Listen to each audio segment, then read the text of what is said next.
Muchísimas gracias por estar en este espacio. Nos acompaña el doctor Marco Leal García, médico veterinario con maestría en farmacología veterinaria y es el asesor técnico del Consejo Profesional de Medicina Veterinaria. Muy buenas tardes, señor Héctor Javier Roa. Los dejo con el doctor Marco Leal para que vayan entendiendo que la ley 576 del 2000 es una ayuda y ver cómo la farmacología veterinaria está muy relacionada con el desempeño en esta norma. Doctor Marco, bienvenido a su casa, Enlace Profesional del Consejo Profesional. Muchas gracias, Manuel. Buenas tardes a todos. Un saludo y una disculpa. Esta charla estaba programada para casi hace un mes. Por razones de salud no pudimos estar, Perdón, doctor Marco. ¿sí? El señor Oscar Guzmán, por favor, apagar la cámara. Gracias. Les recomiendo, por favor, ir diligenciando el formulario de asistencia y al finalizar esta conferencia se les habilitará el enlace para la evaluación de esta. Qué pena, doctor Marco, interrumpirle así, sino que es para darle cumplimiento a las normas de convivencia en esta charla tan interesante de esta noche. Vale, muchas gracias. No, nos va a ir muy bien. Nos va a ir muy bien. Quiero darles un saludo a todos los que ya llegaron. Yo creo que arrancaremos, son las 6:05. Si están de acuerdo, demos unos 2 minutos más, comenzar a las 6:07. Les decía que aprende uno a valorar cada día más lo que es como ser humano y el regalo que cada día es poder respirar. Simplemente así lo quiero decir. Es un regalo enorme poder abrazar uno a sus seres queridos. Y aquí estamos, frente al cañón, como dicen, y queriendo cada día más un país lleno de desarrollo, de prosperidad, de salir adelante, un país en el que todos tenemos que poner un grano de arena trabajando muy fuerte. Muchas gracias a todos, bienvenidos. Damos esos 2 minutos y aquí vamos a estar mientras ya queda un minutico. Doctor, eso le voy a decir, doctor, pues mientras empieza a compartir la pantalla, nos queda ya un minuto, ya tenemos una audiencia de 51 personas, entonces, pues, doctor, cuando quiera. Muy buenas tardes, señora Rosa. Listo, sí, esperemos ese minutito. Mientras tanto, ya se Entonces, debe estar viendo mi pantalla. Sí, señor, se ve perfectamente.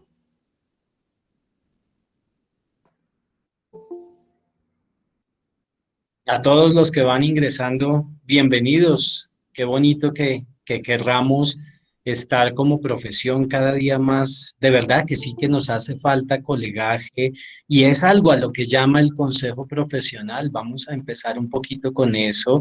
Es importantísimo fortalecer esos lazos, esa unión.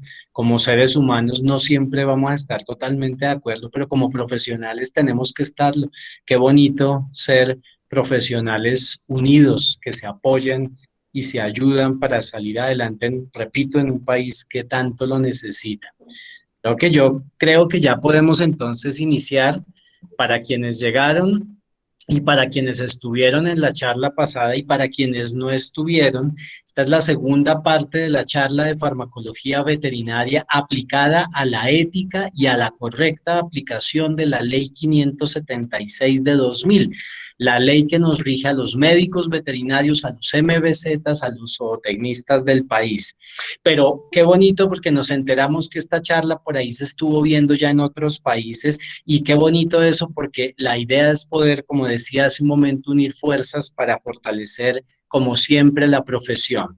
Y enlace consejo profesional, el consejo profesional precisamente mediante estas charlas en streaming que quedan grabadas en el canal de YouTube, lo que está buscando es eso, repito, fortalecernos, hacer de la unión y hacer de la capacitación constante una respuesta a la necesidad que tenemos de ser cada día mejores personas y mejores profesionales. Y esa es la preocupación y una de las grandes fortalezas del Consejo Profesional, que está constantemente realizando por esa preocupación que tenemos sobre los colegas realizando estas capacitaciones. Para quienes no estuvieron en la charla pasada, hablamos de varios aspectos relacionados con la ética y, repito, con la farmacología, pero entonces vamos a hacerlo un poquito interactivo. Todo el mundo entre a Google y colóquele rápidamente Ley 576 de 2000. Yo quiero que ustedes mismos abran ahí en el Google y googleen Ley 576 del año 2000. Seguramente ya lo están haciendo y mientras lo van a estar haciendo, comparto mi pantalla. Vamos a buscar la palabra insumos. Cuando entren a la ley 576, les aparece un PDF. También hay otros que están en HTML y simplemente colóquenle control F. En algunos podrán encontrar control, lo podrán encontrar como control B, B larga. Aquí con el control F simplemente es un buscador muy sencillo y coloquemos la palabra insumos. Si se dan cuenta, aparecen 1 de 5, es decir, 5 palabras que en la ley 576 contienen la palabra insumos. Y si se fijan, espero que estén conmigo o allá en sus pantallas, vamos al que dice artículo 9 en la ley y dice, aquí en esta parte, protegeré al hombre de las enfermedades que los animales puedan transmitir y emplearé las técnicas necesarias para obtener de los animales los alimentos que lo beneficien, respetando ecosistemas y riesgos secundarios para la sociedad y su hábitat mediante el uso de insumos y prácticas con tecnologías limpias. Y por insumos entiéndase todos los materiales que empleamos, incluyendo las herramientas farmacológicas que utilizamos. Si ustedes se van a la segunda, para allá en el artículo 74 dice que no aceptaremos o no daremos comisiones por remisión de pacientes, mercadeo formal de insumos o tecnologías. Y nuevamente habla exactamente de lo mismo. Y cuando le damos el siguiente clic, aquí ya pueden, si quieren, regrésense a mi pantalla, regrésense a la presentación que les estoy haciendo en PowerPoint, sale el artículo 89. Este lo hablamos y por eso quiero hacer un pequeño recorderis de lo que hablamos en la primera charla. El médico veterinario, el MVZ, el zootecnista, deben tener y cada día actualizarse más con una información técnica amplia, inequívoca sobre el uso correcto que se le debe dar a los insumos, y eso incluye los medicamentos. ¿Y cómo me puedo capacitar constantemente? Si quieren eso, regrésense aquí a mi pantalla. Doctor Marco, sí, señor. Su cámara se congeló. La cámara se congeló. Sí, sí, señor. Déjame ver un momento a ver qué sucedió, porque la opción que podemos hacer es apagar mi cámara. Regálenme un momento, por favor. Ya volvió perfecto. Parece que en el momento que compartió pantalla. Exacto, espérame un momentico. Qué pena interrumpirlo, doctor.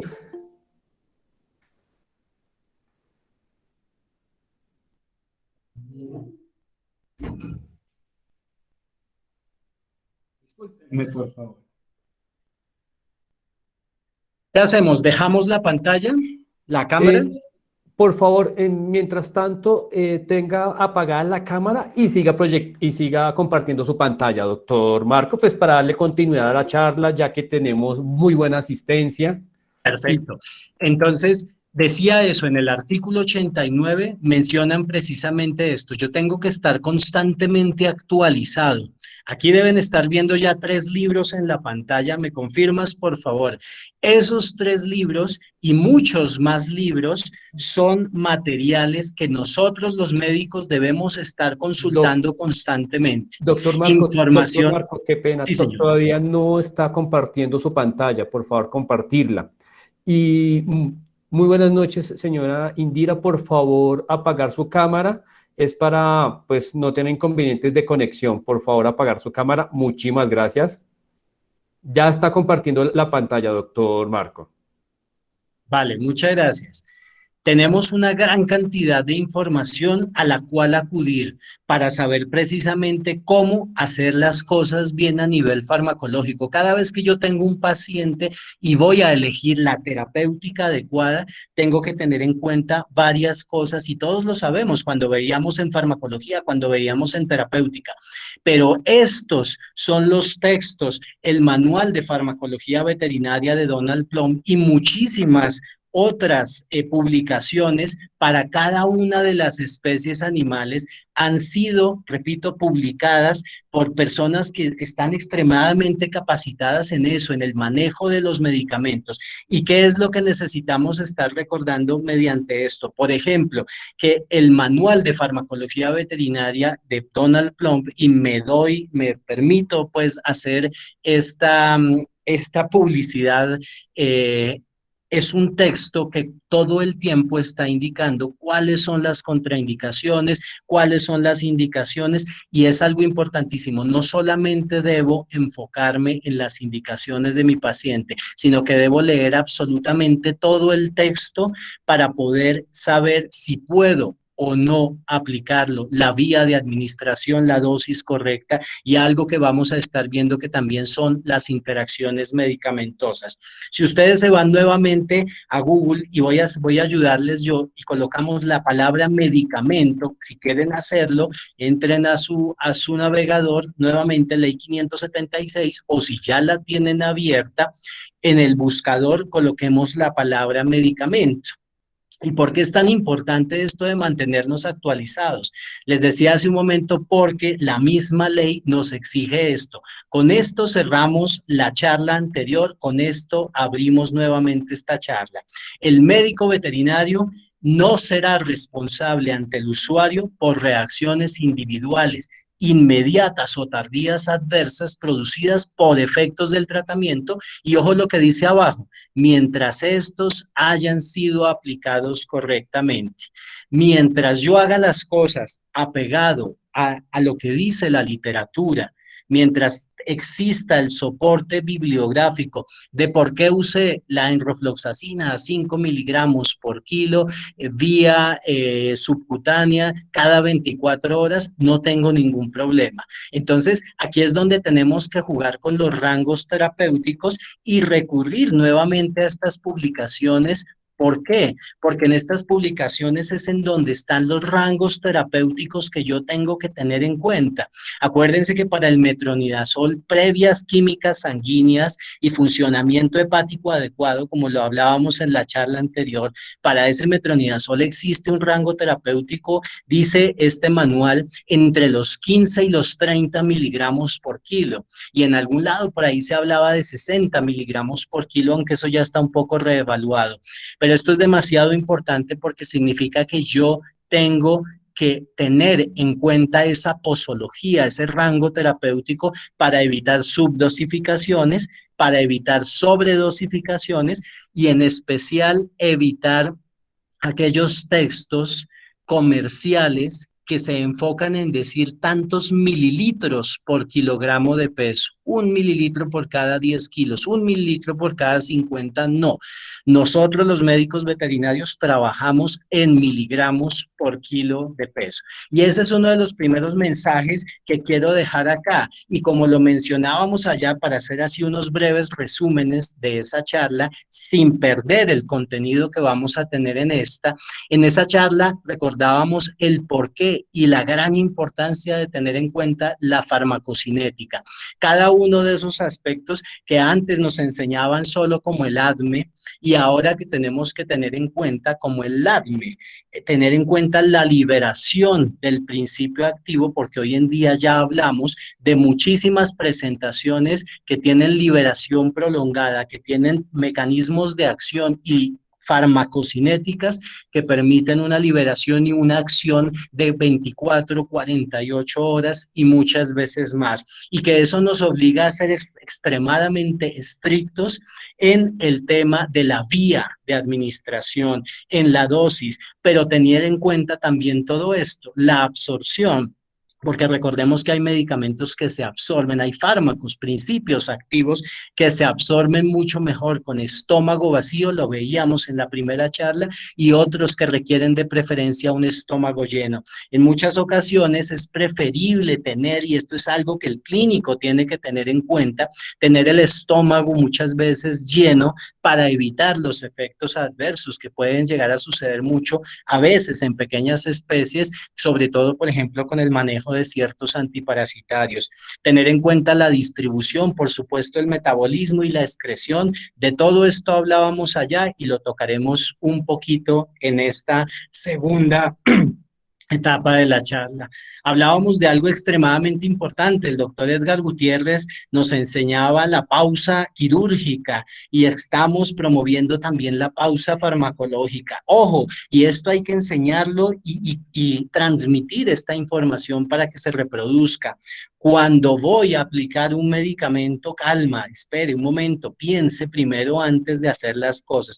¿Es el paciente correcto? Estoy teniendo en cuenta, por supuesto, seguramente las indicaciones, pero estoy teniendo en cuenta las contraindicaciones. Repito, como hace un momento, estoy teniendo acaso en cuenta las interacciones medicamentosas. Estoy verificando que la edad de mi paciente sí permita el uso de este fármaco y sobre todo estoy teniendo un funcionamiento hepático y renal correcto para poder aplicarlo. De ahí a que la aplicación de muchos medicamentos obligue a que el clínico tenga conciencia de cómo está el funcionamiento hepático y renal de su paciente.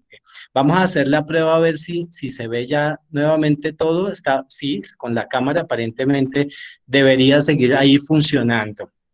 Todo esto es lo que tenemos que tener en cuenta y aquí es en donde la pausa viene y decimos si es la vía, si estoy empleando la dosis correcta. Todo esto es lo que tengo que tener en cuenta cada vez que voy a aplicar un fármaco y que voy a aplicar una vacuna. Y una cosa sumamente importante, la fecha de vencimiento. Acostúmbrense a verificar eso, que a veces al tribunal han llegado algunas quejas relacionadas con eso. Verificar muy bien ese metabolismo y excreción significa también educar a los propietarios, ya sea en clínica de grandes o en clínica de pequeñas especies. Sé que muchos clínicos están acostumbrados a trabajar y es muy respetable, de preferencia el trabajo que nos obligue a conocer muy bien cómo está ese metabolismo y excreción, cómo está la aminotransferasa, a veces cómo está gamma-glutamiltransferasa, dos transaminasas hepáticas, cómo está creatinina, cómo está nitrógeno ureico sanguíneo, con el fin de tener la seguridad de que voy a tener un adecuado metabolismo y excreción de mi fármaco.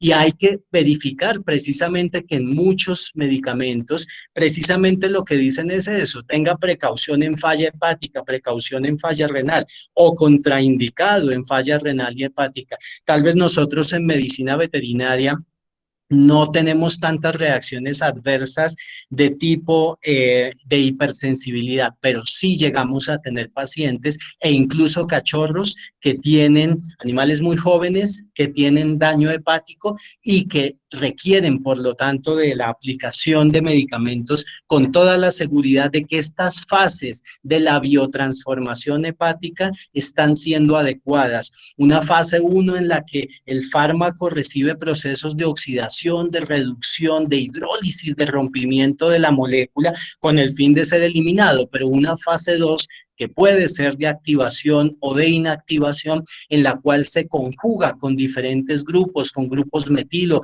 con el famoso grupo del cual los gatos son escasos, la glucuronización, y todos esos grupos que van a precisamente a facilitar que la molécula se vuelva liposoluble, hidrosoluble y a facilitar su eliminación, ya sea por leche, ya sea por orina, ya sea por materia fecal, por sudor, incluso por respiración. Todas estas son las cosas que tenemos que tener en cuenta para poder hacer una elección terapéutica adecuada.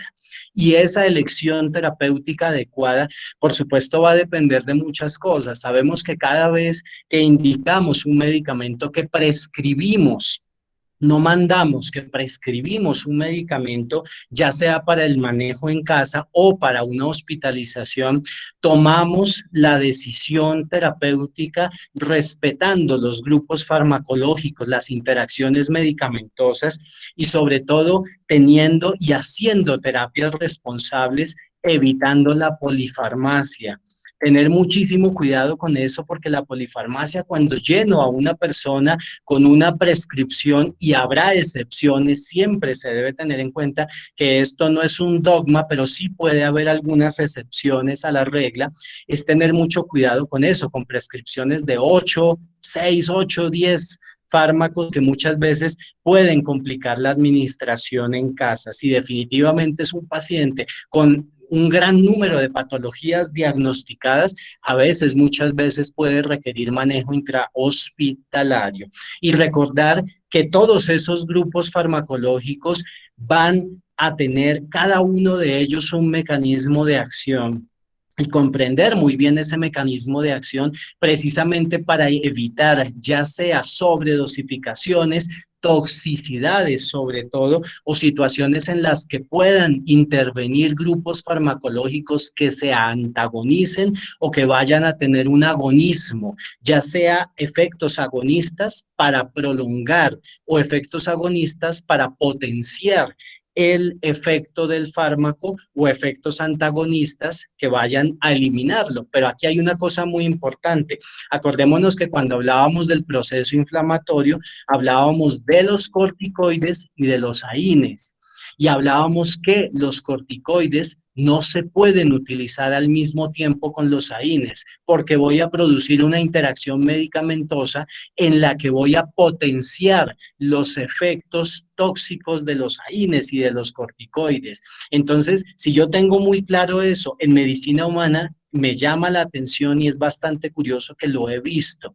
En medicina veterinaria no se puede hacer. Tengo que tener absolutamente claro en dónde actúan para entender el por qué no puedo utilizar estas dos moléculas al tiempo, AINES y corticoides. Y la razón es porque, si recordamos, los AINES actúan inhibiendo las ciclooxigenasas. Existen los AINES selectivos COX-2, que solamente van a inhibir aquellas prostaglandinas proinflamatorias que van a producir inflamación, proinflamatorias. Pero la gran mayoría de los AINES que tenemos en el mercado van a inhibir tanto la inflamación, es decir, las prostaglandinas producidas por la COX-2. Por allá tenemos un micrófono, les agradecemos apagarlo. Los AINES van a inhibir esa COX-2, pero muchos de ellos también van a inhibir a la COX-1. Y la COX-1 va a ser la ciclooxigenasa encargada de producir ciertas sustancias fisiológicas, de cuyo funcionamiento, me perdonan la redundancia, es vital la adecuada homeostasis de un organismo. Esa ciclooxigenasa 1 lo que va a estar por un lado es produciendo entonces la citoprotección gástrica mediante la prostaglandina I2. La perfusión renal va a favorecer la vasodilatación en arteriolas aferentes renales para que tenga una mejor perfusión renal, para que tenga una adecuada perfusión renal. Y es la razón por la que la intoxicación con AINES puede producir, si se inhibe esa citoprotección gástrica, vómitos, incluso situaciones de gastritis que pueden llevar hasta úlcera gástrica, y situaciones en donde voy a inhibir la perfusión sanguínea a riñones, y eso significa una falla renal aguda. Y es la razón tan importante por la que, si recordamos que los AINES actúan aquí en esta cascada de la inflamación justo en las ciclooxigenasas, tenemos que recordar entonces que los corticoides lo hacen desde más arriba. Ellos inhiben como tal toda la cascada desde el inicio, desde que los fosfolípidos de membrana producen el ácido araquidónico. Y por supuesto lo que van a estar haciendo entonces es inhibiendo la cascada de la inflamación la ciclooxigenasa 2 y todas las prostaglandinas proinflamatorias, pero los corticoides también van a estar inhibiendo la COX-1.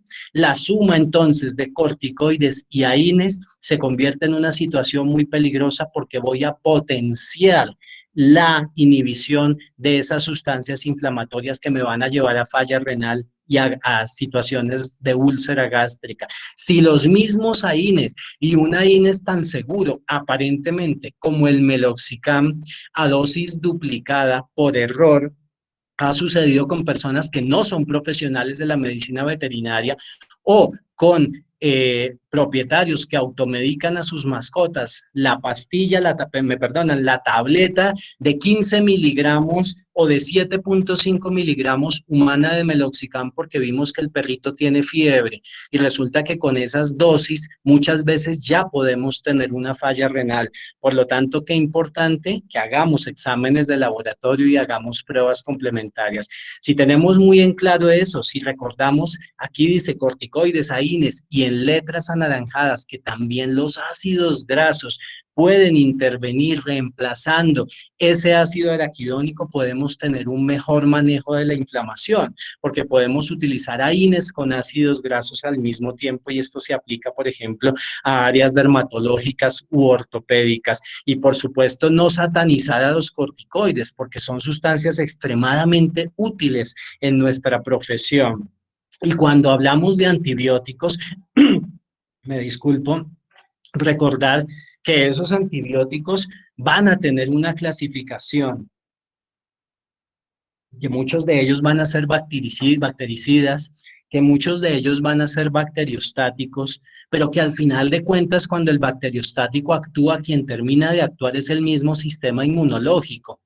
Luego, la clasificación es muy importante, la clasificación a nivel de saber quiénes son bactericidas y quiénes son bacteriostáticos, pero aún más importante a nivel de clínica es conocer el espectro y aún más importante a nivel de clínica es recordar que ya no hablamos tanto de un amplio espectro, sino de los 4 cuadrantes, qué antibióticos actúan contra gram positivos, qué antibióticos actúan contra gram negativos, cuáles aerobios, cuáles contra anaerobios y definitivamente cuáles puedo utilizar en una misma terapia. Recordemos que los aminoglucósidos pueden potenciar de manera benéfica a los betalactámicos, algunas penicilinas, y recordemos que se pueden utilizar, por ejemplo, nitroimidazoles como el metronidazol en terapias conjuntas con betalactámicos, con cefalosporinas o con penicilinas en un mismo paciente, pero que repito, yo tengo que tener absolutamente claro que ese funcionamiento hepático está bien para poder utilizarlo y recordar que hay antibióticos que definitivamente no se pueden utilizar en animales en crecimiento. Todo esto es extenso, es extremadamente grande, pero es muy bonito que le llegue a uno a la mente eso, y lo tengo acá apuntado, pero que le llegue a uno a la mente que cuando el animal está en crecimiento no use rofloxacina, no use fluoroquinolonas, y que las tetraciclinas también tienen sus especificaciones y sus contraindicaciones en esos animales en crecimiento. Luego tiene uno un abanico enorme de conocimientos que tiene que manejar, pero con la lógica adecuada y el seguimiento paso a paso dentro de ese proceso investigativo que hacemos quienes hacemos clínica para llegar a la respuesta de qué es lo que está sucediendo a un animal. Y por eso es tan importante que nos acostumbremos a hacer esto. Y esto ha sido motivo de muchísimas discusiones, porque efectivamente yo no puedo dejar a mi paciente con infección urinaria con la espera al propietario de esperemos los 5, los 4, a veces los 3 días o a veces los 7 días para que la bacteria crezca y los sensidiscos me identifiquen cuál va a ser el antibiograma, cuáles van a ser los antibióticos sensibles. No, yo generalmente tengo que empezar un tratamiento y si mi paciente, repito, es una infección urinaria y peligra que por vía ascendente vaya a tener lesiones renales, entonces tengo que empezar con un antibiótico. Pero la recomendación es recordar, y esto fue parte de la primera charla, que sí es mejor antes de comenzar la terapia, el tomar una muestra de orina, mandarla a cultivo y antibiograma y explicarles, ser muy claros siempre con la gente. Vamos a enviar esto al laboratorio, pero mientras llegan los resultados, yo no puedo mandar a la perrita Kira sin un tratamiento. Vamos a comenzar con un antibiótico que posiblemente va a ser eficaz, pero si definitivamente cuando me llegue dentro de 5 días el resultado, si me dice que no es sensible a ese antibiótico, vamos a tener que cambiarlo. Luego, la práctica del cultivo de antibiograma, que sí que nos ahorra problemas y nos permite ser más eficaces en nuestro diagnóstico. Conocer entonces eso, el espectro de las bacterias, el tipo de bacterias que pueden estar dependiendo de los diferentes sistemas corporales. Vamos a ver eso en un momento. Y por supuesto el mecanismo de acción de cada uno de los antibióticos. Existen, si lo recordamos, 5 grandes clasificaciones de antibióticos y es bien importante tenerlos en cuenta porque, por ejemplo, para el micoplasma, recordemos que es una bacteria que no tiene pared celular. Este es un ejemplo de las 5 grandes clasificaciones de los antibióticos, pero si yo tengo una bacteria sin pared celular como el micoplasma, me van a servir los betalactámicos que inhiben la formación de la pared celular, me van a servir cefalosporinas, penicilinas sintéticas o penicilinas naturales, definitivamente no. Y por eso es tan importante eso, conocer a mi enemigo, saber de qué está hecho y saber si el antibiótico me va a funcionar de acuerdo con esas clasificaciones de mecanismo de acción, aquellos que inhiben la pared celular, aquellos que bloquean la síntesis de proteínas, como por ejemplo los aminoglucósidos, aquellos que inhiben la síntesis de ácidos nucleicos como las fluoroquinolonas, aquellos que inhiben la síntesis de ácido fólico y aquellos que alteran la permeabilidad de membrana celular, como pasa con algunos antibióticos que aún están siendo aprobados a nivel de crecimiento en algunas especies productivas y que esto será motivo más adelante de una charla. Entonces, cuando tengo muy claro cómo es que actúan, pues entonces, por supuesto, tengo que tener también muy claro cuál es el arsenal terapéutico que puedo utilizar, tan solo en ese primer grupo que hablábamos de inhibición, de la formación de la pared, del celular de la bacteria, tenemos betalactámicos como las cefalosporinas, betalactámicos, repito, como las penicilinas, pero tenemos los de primera generación, los de segunda, y tenemos que recordar cómo el espectro va cambiando a medida que van pasando las generaciones y que no son generaciones relacionadas con una cronología en el desarrollo. Las cefalosporinas de primera generación, pero no significa que sea la más antigua. Las cefalosporinas de primera generación como esa, como la cefalexina, tienen un espectro principal hacia los gram positivos. Y a medida que vamos caminando por las generaciones, ese espectro se va ampliando y luego se va reduciendo. Aquellas de segunda generación tienen un efecto contra algunas gram positivas, contra algunas gram negativas y empiezan a tener efecto contra anaerobios. Y aquellas de tercera generación, más que todo contra gram negativos, pero no contra anaerobios. Y aquellas de cuarta generación que se usan sobre todo a nivel intrahospitalario, ya van a tener inhibición de beta-lactamasas. Entonces, cefuroxima, la cefotaxima, los invito por favor a que se hagan toda la lista de las cefalosporinas y busquen y recuerden cuáles son las generaciones y por qué en la tercera generación el ceftiopur y la ceftriaxona y el cefovecin sódico tienen, por allá hay un micrófono, gracias, Sí, perdón, tienen doctor Marco, ciertas, disculpe. no te preocupes, ahí vamos, Doctor, vamos por muy bien. favor, Farmivet, impresionante, apagar el micrófono para no interrumpir la charla. Por favor, Farmivet, muchísimas gracias. Qué pena, doctor Marco, interrumpirla así. Esas generaciones, entonces, hay que tenerlas absolutamente claras y no casarnos solamente con algunos antibióticos. Verdaderamente que tenemos, sé y soy muy consciente que uno ya está acostumbrado a que llega el paciente y uno ya sabe, listo, yo uso este tipo de antibióticos porque generalmente uno sabe qué es lo que funciona. Pero qué bonito es cuando trabajamos más allá. Yo recuerdo que hace muchos años a los perros con parvovirosis, estoy hablando de mi pasantía en el año 2001, a los perros con parvovirosis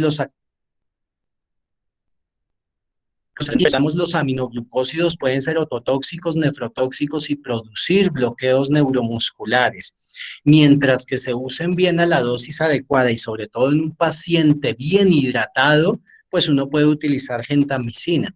Pero con el paso del tiempo uno le coge miedo a ciertas cosas porque pues un paciente con parvovirosis es un paciente que mientras esté hospitalizado va a mantener un nivel de deshidratación por lo general controlado, pero va a mantener ciertos niveles de deshidratación. Pero qué bonito es investigar más y poder abrir ese abanico de posibilidades terapéuticas y recordar, como les digo, los grupos farmacológicos y recordar también que en ciertos sistemas y órganos puede haber cierto tipo de bacterias que pueden no estar en algunos lugares y recordar eso, que si estamos en vías respiratorias altas, pueden atacar cierto tipo de bacterias o cierto tipo de virus, calicivirus y herpesvirus en vías respiratorias altas y sistema ocular en gatos, herpesvirus también ocasionando problemas, y así sucesivamente. Cuando tengo muy claro eso, cuáles pueden ser las bacterias patógenas en tracto respiratorio, por supuesto hay muchas más. Entonces puedo tener de entrada, clínicamente, sin tener todavía el cultivo, puedo tener de entrada un diagnóstico presuntivo de qué es lo que está sucediendo. Ahorita hay una terapia, hay una verdadera cantidad importante de perros con traqueobronquitis que evolucionan hacia neumonía, otros se quedan solamente en traqueitis.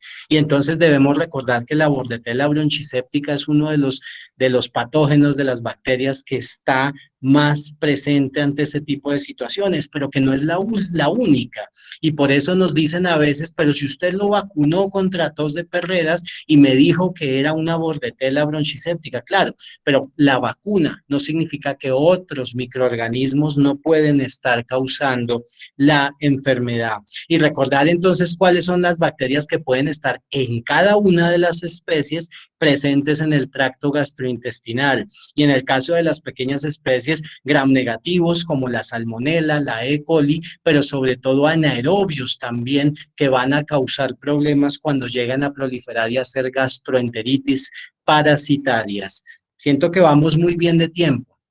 Y acá hay otra cosa que es muy importante también, la desparasitación. Primero nos fuimos por el recordar que cada uno de esos sistemas corporales puede contener ciertas bacterias, pero también que debo tener en cuenta los grupos farmacológicos. Eso es una memoria, yo creo que muy rápida de muchas cosas que empiezan a llegar de la medicina interna y de la misma farmacología y terapéutica, pero que nos obligan a tener conocimiento de todo ese arsenal terapéutico tan grande al que podemos acceder y a mantenernos actualizados, puesto que van saliendo cada vez más nuevos fármacos. Hay laboratorios que están haciendo desarrollos muy importantes.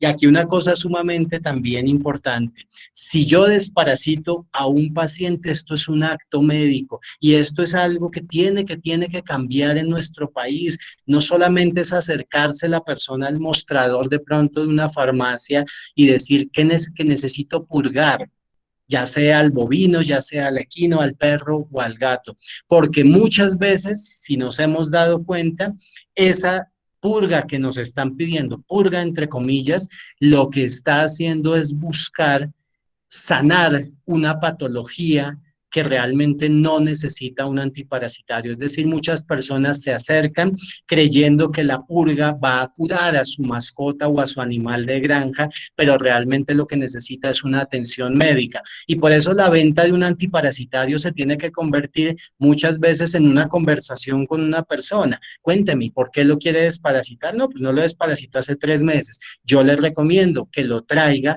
le hacemos una revisión y vemos qué más puede estar pasando. Y ahí empiezan a salir cosas. Luego, la desparasitación no simplemente es una venta, es un acto médico con una responsabilidad gigantesca sobre la salud pública, que es nuestra misión, además de la salud animal como médicos veterinarios. Esa salud pública nos la han enseñado desde que iniciamos esto. Amamos a los animales, pero también debemos ser conscientes que cuando desparasitamos, que cuando empleo un antipulgas o un producto contra garrapatas, también estoy protegiendo a una familia. Y qué bonito trabajar de esa manera, con esa visión de que cuando llega el niño ilusionado porque su perro que tenía diarrea y vómito ya está mucho mejor, pues ese niño que seguramente va a dormir con el perro también va a tener una salud adecuada, que es nuestra responsabilidad.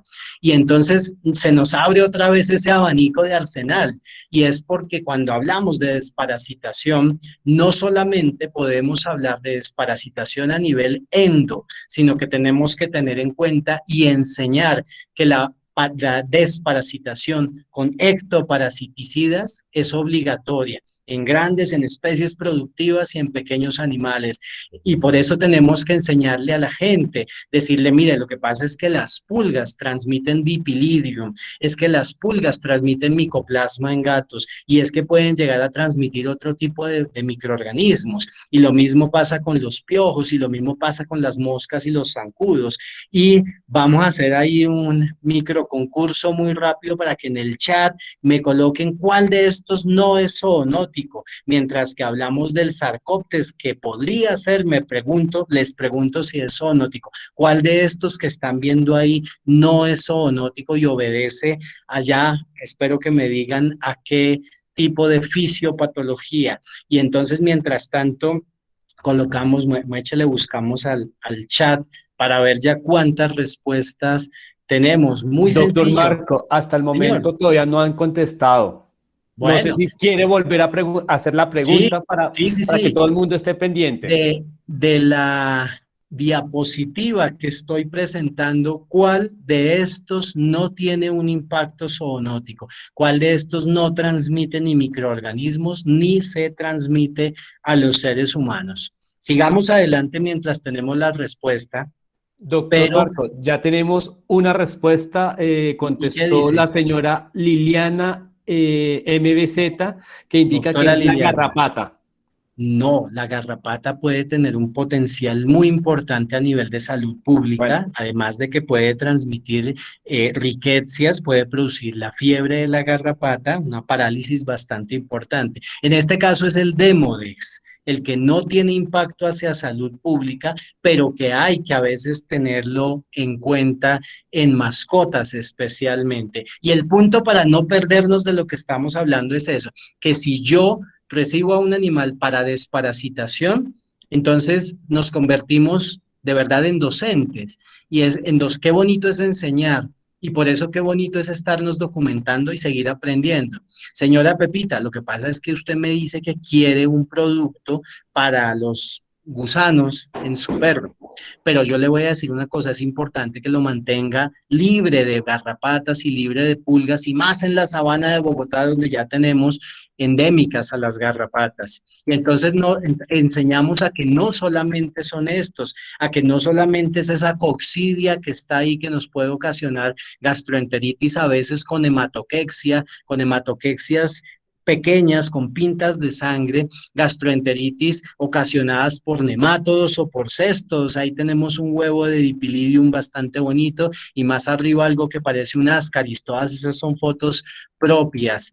Y recordarle a la gente y enseñarle a que nosotros no prescribimos por teléfono. Definitivamente no lo podemos hacer. Doctor, ¿qué hago? Recéteme. No, vamos a revisarlo. Y si existiera ante este tipo de recomendaciones nuestras, de pronto molestia en la gente, entonces vienen todas las herramientas de comunicación asertiva que tenemos que tener en cuenta. Yo voy a hacer ahí un paréntesis y les voy a pedir que, gracias por lo de Demodex, por allá dijeron, les voy a pedir que en el chat, váyanse otra vez al chat y copien y peguen estos enlaces que contienen charlas que se han dado desde el Consejo Profesional para fortalecer diferentes aspectos de la profesión. Y uno de ellos es la comunicación asertiva. Yo no puedo regañar a la gente, pero sí le puedo enseñar, mire, yo prefiero que a ese gusano que le salió en la materia fecal lo veamos. Yo no te puedo prescribir por vía telefónica. Se necesita hacer un examen físico y entonces entramos a la anamnesis y ya no solo preguntamos por el parásito, preguntamos y qué come y de dónde salió y hace cuánto lo tienen, y preguntas tan importantes como los viajes a los que ha sido llevado el animal por la posibilidad especialmente de garrapatas. No prescribimos por teléfono, no tratamos pacientes por WhatsApp, y cuando nos colocan WhatsApp diciendo es que la mascota está muy mal, entonces hacemos una llamada y entablamos una conversación telefónica que termina en una consulta presencial. Y es por eso que la recomendación es que hasta para una simple desparasitación, yo tengo que tener en cuenta a quién quiero matar. Qué bonito es hacer un copro, identificar, y entonces saco el revólver, pero específico. Y existen, por supuesto, las terapias que tendrán un amplio espectro en las que quiero matar nemátodos y céstodos al mismo tiempo, y en las que en grandes animales quiero matar tremátodos, y por supuesto ahí me falta la fasciola, pero siempre con la conciencia y con el ir más allá de tener un diagnóstico de laboratorio.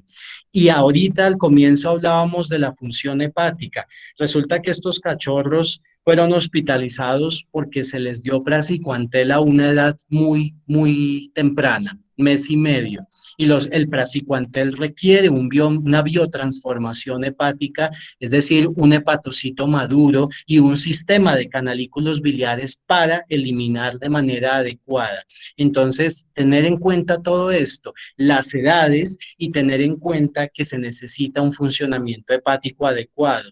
Fenbendazol, qué bonito es trabajar con fenbendazol porque es el más noble de todos. El febantel se biotransforma a fenbendazol en el sistema microsomal hepático y no, por lo tanto, es de los más seguros y por lo tanto no requiere saber cómo está la ALT. De los otros, de la gran mayoría, es mejor saber cómo está ese funcionamiento hepático y muchas veces el funcionamiento renal, y por supuesto haber evaluado al paciente, porque resulta que en ese paciente por el que la persona llamó a decir que había unos gusanos, él se enfocó en los gusanos, pero no en la diarrea tan bárbara que estaba teniendo y que estaba deshidratándolo y que ya estaba llevando a un decaimiento, a una anorexia a ese paciente. Luego entonces necesitamos tener absolutamente toda la información para que al final decidamos si el manejo es sencillo en casa o si el manejo es intrahospitalario.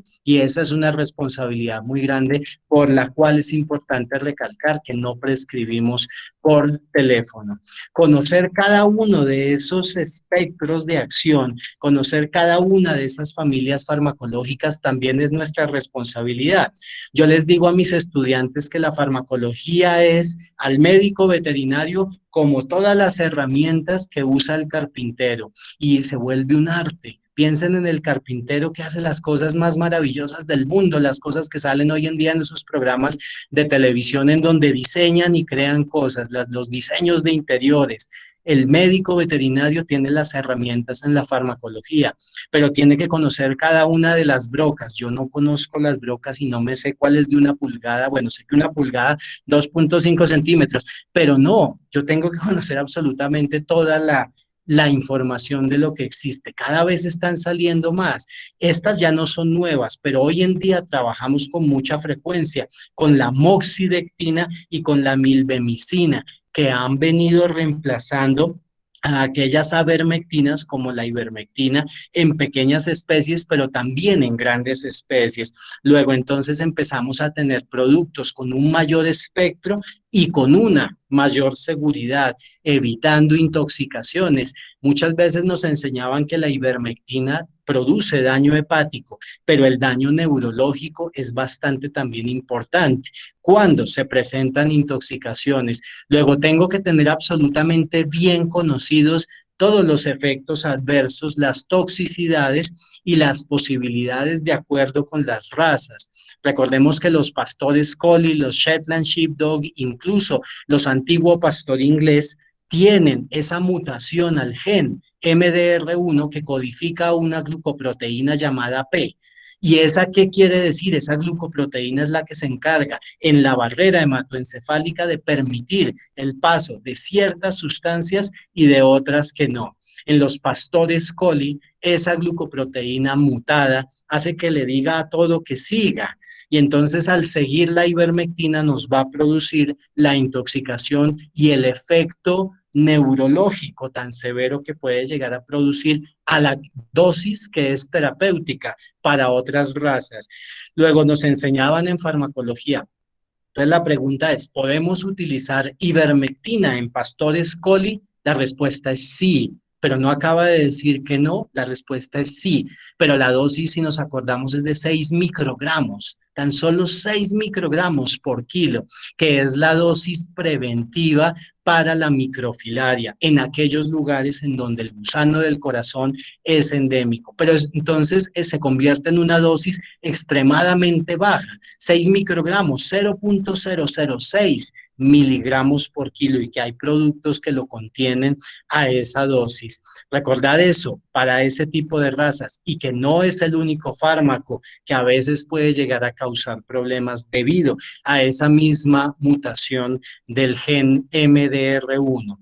Saquen papel y lápiz, y si están ahí disponibles, ya nos hacen falta 10 minutitos, y hagamos un caso clínico orientado más que todo, más que a la farmacología, al cómo actuar, pero también vamos a hablar de terapéutica y farmacología.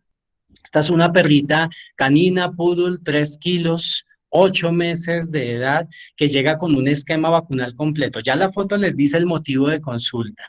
Llega con un esquema vacunal completo y que fue desparasitada hace 3 semanas con un producto a base de fenbendazol, praziquantel, y todas las dosis están adecuadas, no tiene ningún problema, no le aplican antipulgas, tiene un excelente alimento en casa, ha estado sana durante todos estos 8 meses de vida. Obviamente cuando uno ve ciertas cositas no la ve ya tan sana, y la han llevado a Villa de Leyva en 2 ocasiones. Recuerden que Villa de Leyva es una zona endémica para garrapatas y para leptospira, y tiene uno que empezar a mirar varias cosas, y la perrita resulta que se come absolutamente todo lo que encuentra, y que llega porque hace 2 días tuvieron un asado en Villa de Leyva y creen que se comió una carne, de la carne que iba cayendo al piso. 8 episodios de vómito. Por favor, cuando tengamos episodios de vómito, así sea 1 o 2, uno debe considerar deshidrataciones subclínicas. Las heces están duras, están oscuras, ya viene decaída y con el abdomen distendido. Pero pues como la sintieron caliente, le dieron una tableta de 500 miligramos media tableta de 500 miligramos de acetaminofén. Dice la literatura que 100 miligramos de acetaminofén para un perro, entre 70 y 100 son letales, que definitivamente no se puede utilizar.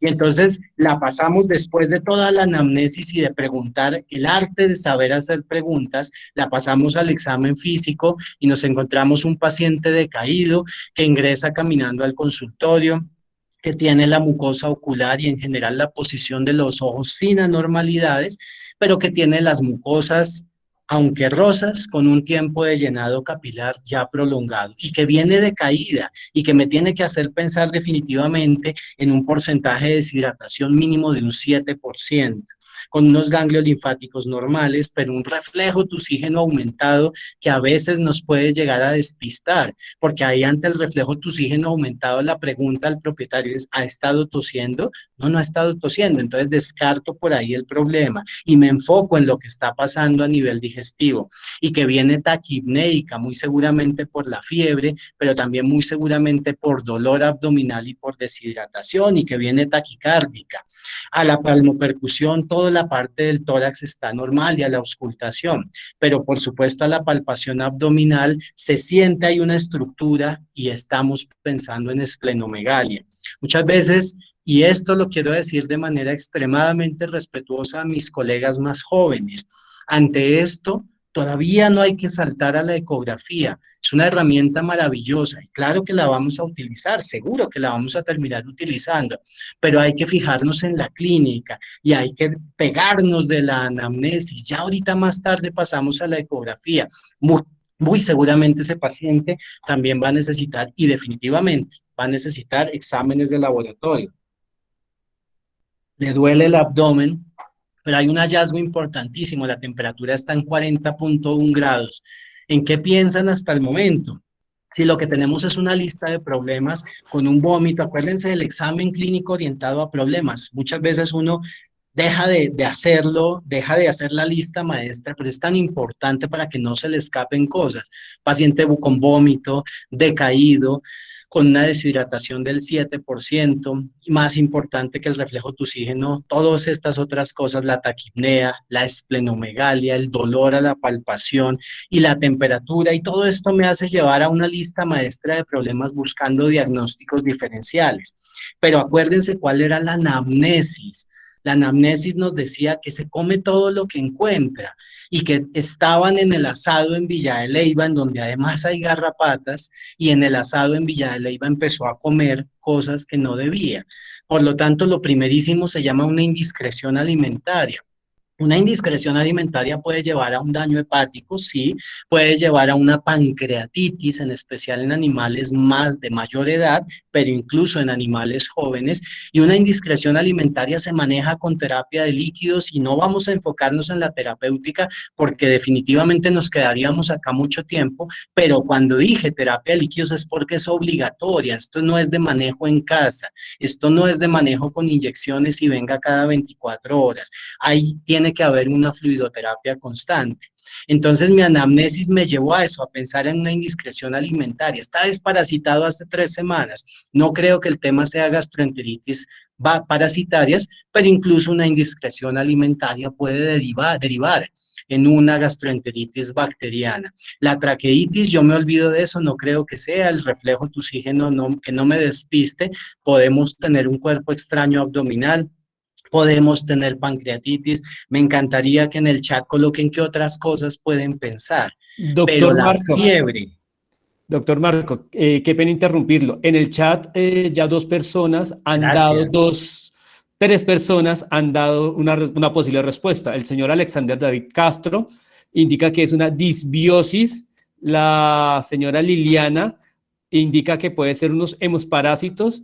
Y la señora Luz Esther Unicarro, intoxicación. Gracias. La disbiosis total va a ocurrir. Los hemoparásitos es algo en lo que hay que pensar y definitivamente hay que hacerlo. Esplenomegalia y fiebre, y este caso es un caso real con el que van a ver lo que ocurrió, porque aquí, en este punto, podemos hablar mucho de farmacología y de terapéutica, pero quiero enfocarme en lo legal, en la parte ética, porque la paciente se venía tratando, pero cuando le dijimos hay posibilidad de Ehrlichia o anaplasma y que es mejor hacer PCR, la persona nos dijo, yo no voy a hacer eso. Y gracias, doctora Luz, por lo de intoxicación, pero claro que me faltó acá, si es que era lo primero también. Y resulta que a esa persona también hay que explicarle que el acetaminofén va a producir daños hepáticos y puede producir daños y alteraciones sobre produciendo una metahemoglobinemia y daño hepático, al igual que sucede en los seres humanos. Luego, mi plan diagnóstico, cuando le explico todas las posibilidades que están sucediendo al propietario, es hacer un hemograma, por supuesto, es hacer una química sanguínea, un PCR de Ehrlichia, y será que hacemos anaplasma. Incluso a veces hay que preguntarse eso, pero dependiendo si en la zona es endémica, y por supuesto el ultrasonido, y de pronto tenemos que terminar en radiología. Pero en ese momento nos dicen, no, paciente es mi mascota, mi perrita es muy consentida, yo no la puedo dejar hospitalizada porque va a llorar, porque va a sufrir toda la noche. Y aquí es donde nosotros vuelve el arte de la comunicación asertiva. Nos dicen, va a llorar, se va a poner triste, ella extraña su cama, ella duerme en mi cama. Hágame un favor, doctor, hidrátelo, póngale, listo, póngale canalícelo, y yo más bien vengo cada tanto tiempo y dele algo para el dolor y para el vómito. Allá en Villa de Leyva no vimos ninguna garrapata, él está muy chiquito para eso. Qué importante es sentarse entonces a hablar con la persona y decirle, mire, tenemos estas posibilidades. Y cuando hablábamos en las otras charlas de un documento llamado declinación de servicios, quiero enseñar que esa declinación de servicios es el último recurso. Cuando uno saca el documento, este es el recibo de la luz de mi casa, cuando uno saca el documento y le dice a la persona, no, entonces firme acá, ya perdió el año. Pero por supuesto hay que tenerlo, porque si definitivamente las cosas no evolucionan hacia una hospitalización en la que se hagan todas las cosas de la debida manera, en la que se maneje la fluidoterapia constante y se hagan los exámenes que verdaderamente se necesitan, entonces no voy a estar haciendo absolutamente nada y entro a cometer y a tener unos riesgos muy grandes. Luego la declinación tendría que hacerla firmar, pero hasta el final, porque si yo llevo a cabo una buena charla y logro tener una empatía con el propietario, lo logro convencer con verdaderos argumentos de que su mascota con 8 meses se va a deshidratar muy rápido y ya viene deshidratada, y que la deshidratación puede producir falla renal, y que una falla renal puede derivar en la muerte, y que además de eso, la perrita puede tener efectivamente una riqueza que va a afectar después su sistema hepático y toda la parte también renal, y empiezo a explicar cada una de las posibilidades y los riesgos. Es por eso que cuando ustedes hagan un consentimiento informado para que les autoricen un procedimiento, expliquen todos los riesgos. El consentimiento informado, de una vez estoy hablando acá de eso, y eso está en esos videos que pusimos ahí, es la oportunidad, no solamente es un documento para firmar, es la oportunidad para sentarse a hablar con el propietario, explicarle qué es lo que vamos a hacer y explicarle los riesgos. En alguna ocasión, mientras hacíamos firmar un documento de declinación, decíamos, mire, es que ahí en ese documento de declinación también tienen que estar incluidos los riesgos del no hospitalizar. Ya casi vamos a acabar. Y cuando le explicábamos los riesgos del no hospitalizar, nos dijo que se quede mejor hospitalizado.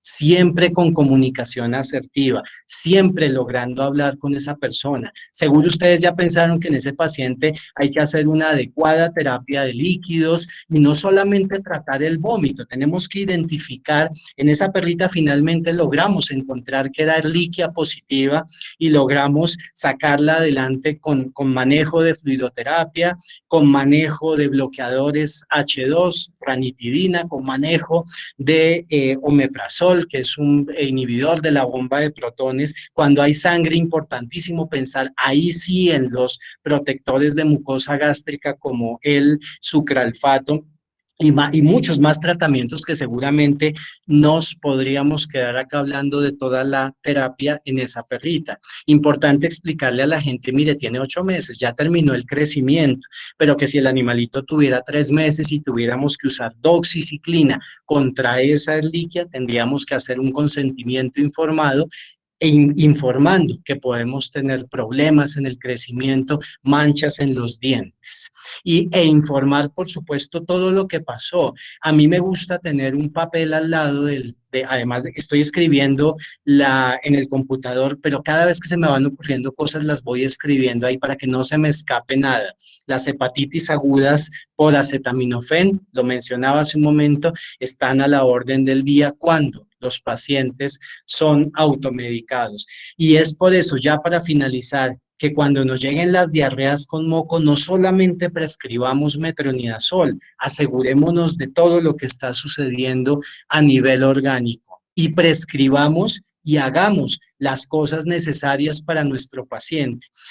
Para aquellos que no vinieron a la primera charla, les pusimos una tarea, léanse la ley 576 y apunten, lean el artículo 5, el artículo 6, el artículo 13 que dice que tengo que dedicarle tiempo a mi paciente, el 61 que habla de historia clínica, 26 y 27 que hablan de consentimiento informado y una adecuada comunicación con el propietario, y el artículo 14 que dice haga las cosas bien, pero solicite lo que sea estrictamente necesario. Pero doctor, yo no tengo dinero y usted en esta perrita me quiere pedir pruebas de PCR de erliquia. resultó que fue la única prueba que nos dio positivo porque el frotis no lo hizo. Luego, prescribamos, solicitemos las pruebas que verdaderamente se necesitan en ese animal. Y tengamos en cuenta que la ley está para enseñarnos y se convierte en una guía.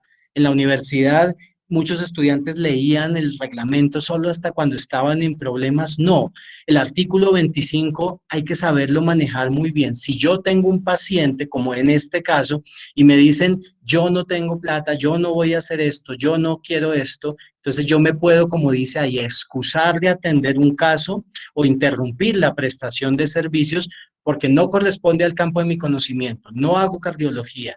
Cuando el animal reciba atención de otro profesional, cuando rehúse cumplir las recomendaciones y las prescripciones dadas. Y este es el ejemplo que acabo de mencionar con esta perrita. Si me dicen, no, no le haga esto, pues yo puedo decir, pero ¿qué hago? Quedo maniatado. Y ahí es en donde la comunicación juega un papel esencial.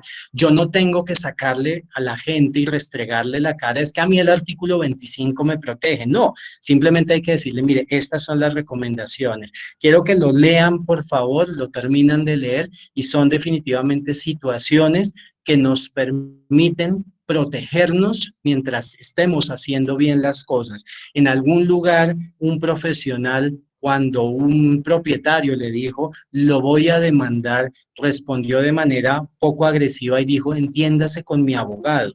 Le decíamos a ese profesional, eso no se hace, uno tiene que siempre ser amable en la comunicación. Además, no entendíamos por qué tenía un abogado. Luego hay que saber decir las cosas. Me perdonan si me alargo todavía un poquito.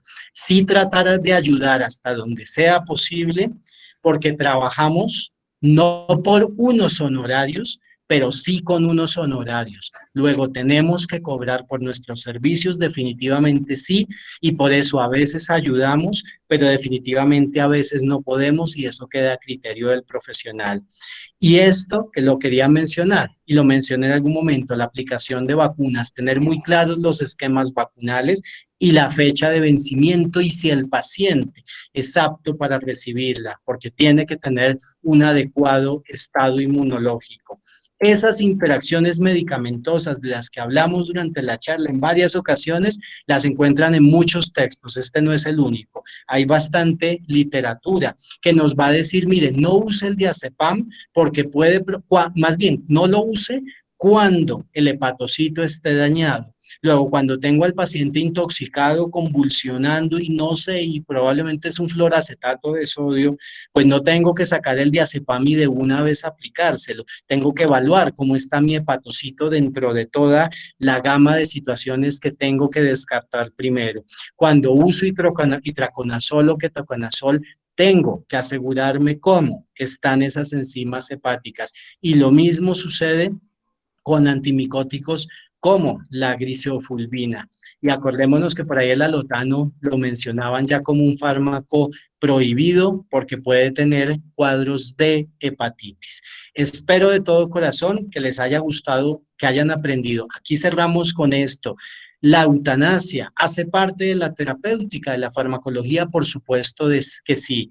La misma ley 576 nos dice, artículo 19, cronicidad o incurabilidad de un caso no constituye motivo para privarlo de asistencia profesional. Sin embargo, en tales circunstancias, definitivamente sí podemos aplicar la eutanasia.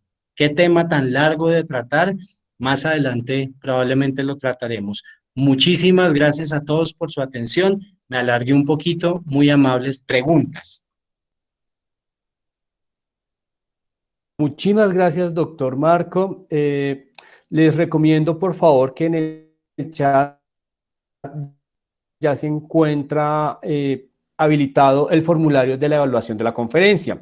En estos momentos, la señora Luz Esther, la doctora Luz, indica, si el profesional MB es funcionario público, se considera falta disciplinaria o negligencia médica en el caso de no atender a un paciente por falta de opciones diagnósticas o porque ya fue tratada por TEGUAS. Favor facilitar, bueno, si le podemos dar esta respuesta o si también le podemos dar esta respuesta por correo electrónico. Y Como claro, el por caso, supuesto, doctora Luz, se le va a enviar el formato de consentimiento informado y vamos a revisar los formatos de declinación. Qué pena, doctor Marco, ya puede Y dar esos respuesta a la pregunta. formatos en las charlas que hemos realizado están los formatos de consentimiento informado, están las sugerencias y cada quien lo adapta a su realidad. Nosotros hemos venido explicando frecuentemente que mi realidad es la que yo puedo hacer.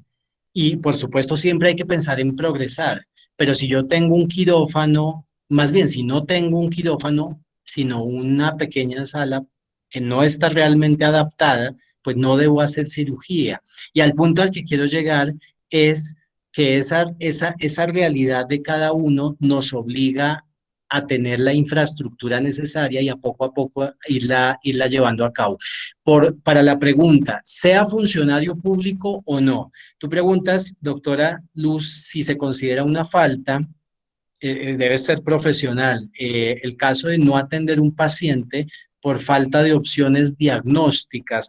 Yo creo que este es un caso para considerar la situación y yo creo que sería más bien un caso que nos pudiera más bien enviar al correo electrónico para no alargarnos más. Gracias, doctor Marco. Doctora Luz, por el chat voy a escribir el correo en el cual pues nos puede indicar muy bien la pregunta para poder hacer un análisis de fondo y darle una respuesta óptima y no extendernos. Si tienen más preguntas, por favor, escribirlas. Tenemos la pregunta del señor Diego Acosta. Dice, ¿cuál es la facilidad de conseguir medicamentos como desparasitantes por parte de no profesionales médicos veterinarios y médicos veterinarios zootecnistas de acuerdo a la resolución 1167 del 2010, artículo 14, para ser más preciso? Gracias, doctora Costa. Los antiparasitarios están catalogados dentro de los OTC, fármacos que no requieren prescripción y que efectivamente por eso pues, se pueden ir a comprar. Luego, ¿es legal hacerlo? Sí. Sin embargo, nuestra responsabilidad es enseñar esa, que una desparasitación conlleva mucho más cosas y que es mucho mejor ver al paciente porque ahí se encuentran otras cosas de las que uno termina entregando otras recomendaciones y hasta lo voy a decir con una palabra que no me gusta, haciendo un cliente. No trabajamos con clientes, pero termina uno fidelizando a una persona que se da cuenta que no solamente lo desparasitamos.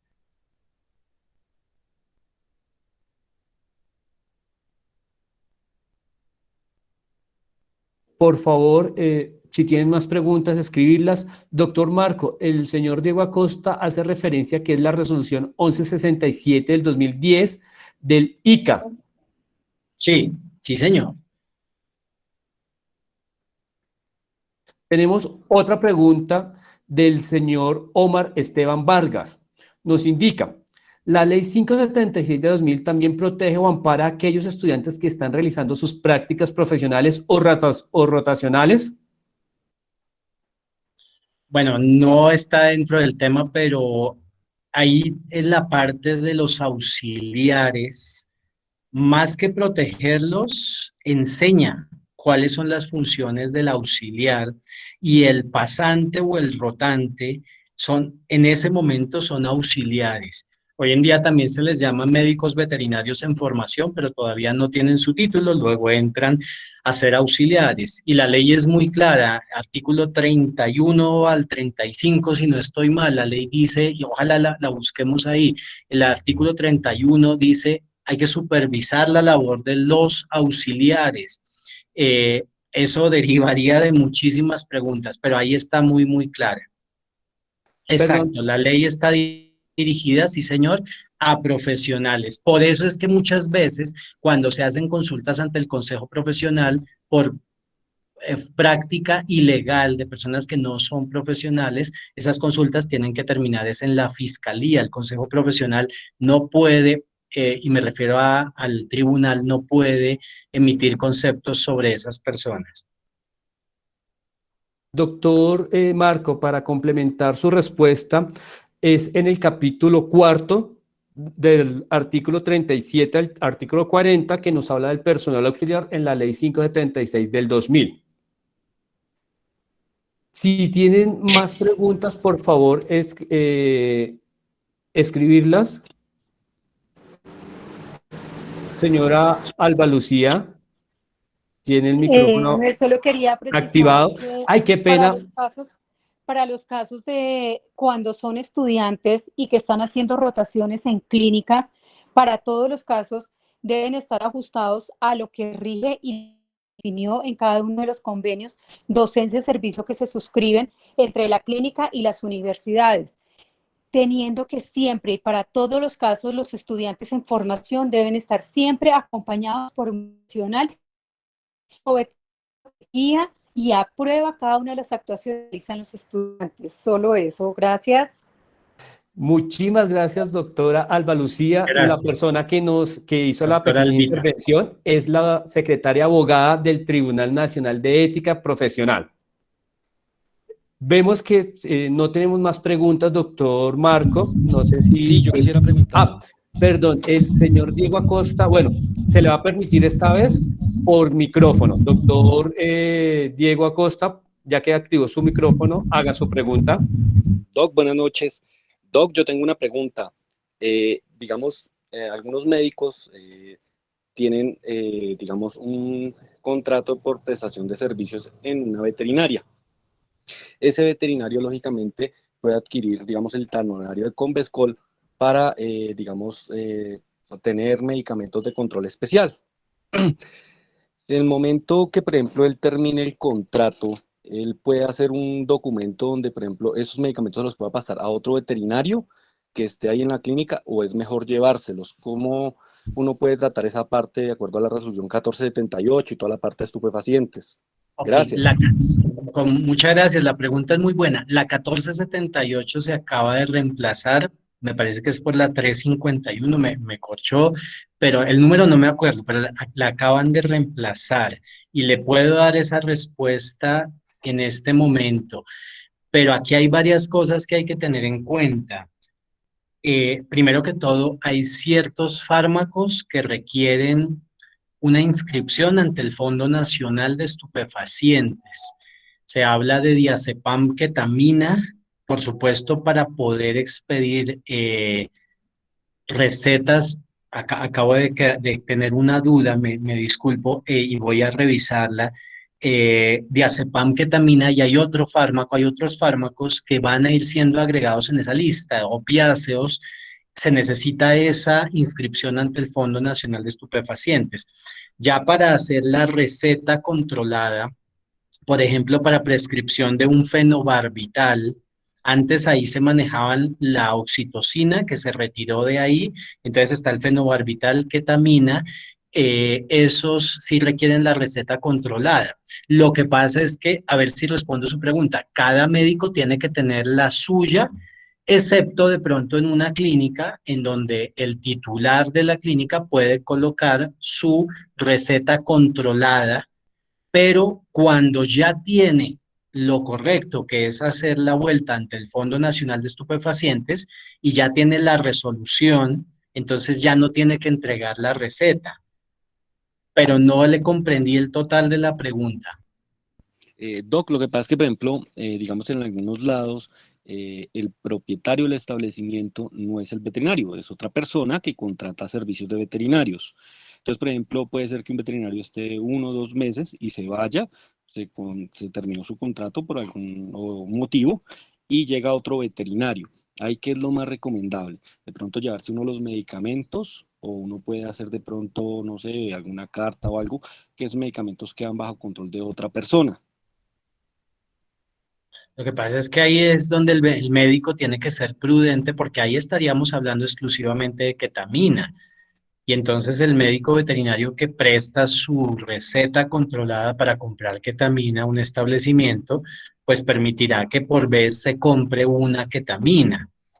Pero no es que se queden ahí los medicamentos, porque pues no podría comprar una gran cantidad de medicamentos. Luego el próximo médico que llegue a trabajar tendrá que llegar con sus recetas controladas.